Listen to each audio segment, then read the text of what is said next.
Hello and welcome everyone to Tuesday's edition of the Daily 8 on the News 8 Live Desk. Phil Penarski here. Happy to be back with everybody once again. I want to thank Madeline Bursma for filling in for me for the past couple of days. As always, we've got the top 8 stories that you need to know for your day in and around West Michigan, and we begin today in Holland Township.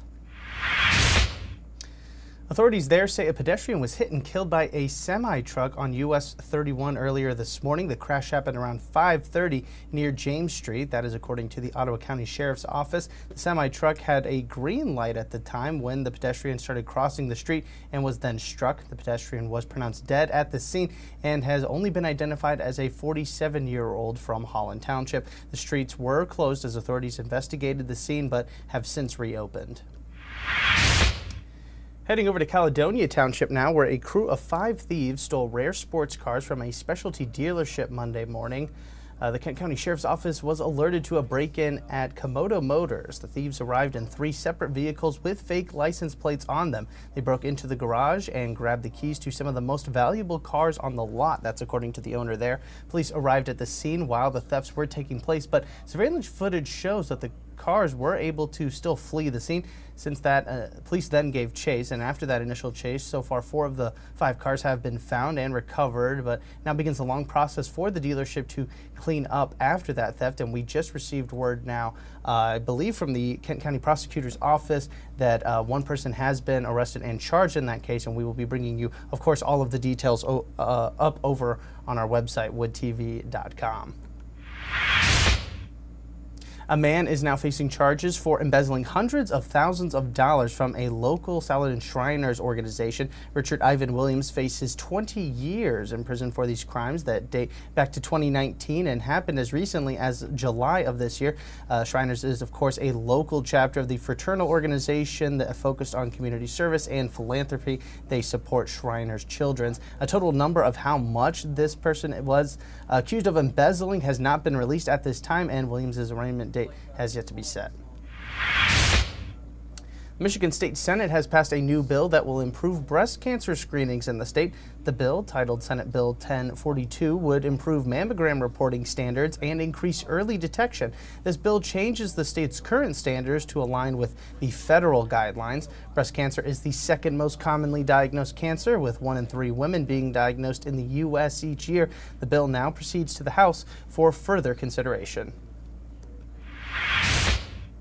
And some good news now for us, for those who live near the Great Lakes, as the U.S. Army Corps of Engineers has awarded the first construction contract for a long-awaited project that would help keep invasive carp out of the Great Lakes. Miami Marine Services has been tasked to remove rocks from the riverbed for a newly engineered channel. This is the first of 3 phases in the $1.15 billion project. While that's a lot of money, experts did say that the damage caused by carp infiltrating into the Great Lakes could be much more costly. Carp would devour the food sources of other species and impact the local fishing industry. The state of Michigan has also helped fund the project with about $64 million. A new rock climbing gym is set to open very soon as construction continues in Holland Township. Shift climbing will be located on James Street inside the West Shore Mall. It will include 5,100 square feet of climbing terrain, which equals to about 150 different climbs. There will also be a cafe inside as well. The owners say it's the perfect place to get a workout in or do something fun and brand new, especially during the wintertime when it's a little cold outside. The plan is to have the facility open sometime in February. Let's step aside now and get you a look at your forecast for today. Here is Storm Teammate meteorologist Sarah Flynn. A busy few days ahead of us. A winter storm watch issued yesterday, now in effect until 7 o'clock on Thursday. This will get upgraded to either a warning or advisory as we continue to head throughout our Tuesday. And our lakeshore counties really will be targeted for some of those highest totals. This afternoon, a high of 38 may start off as a wintry mix, but as temperatures tumble overnight, we'll see that lake effect snow really begin to take over.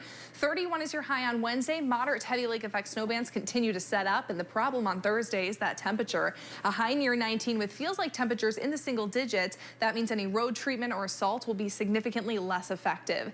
You'll notice with our futurecast here again, starting off as rain, temperatures tumble tonight, and here comes the snow. By tomorrow morning, looking at potentially about a trace to 2 inches across the board, but the heavier snow is expected as we build into the afternoon. Into Thursday, the lake effect snow also continues, and again, highest totals expected at the lakeshore, where we can see pockets of 6 to 12 inches. Vast majority of West Michigan will get away with 3 to 6 inches and will warm up into the weekend.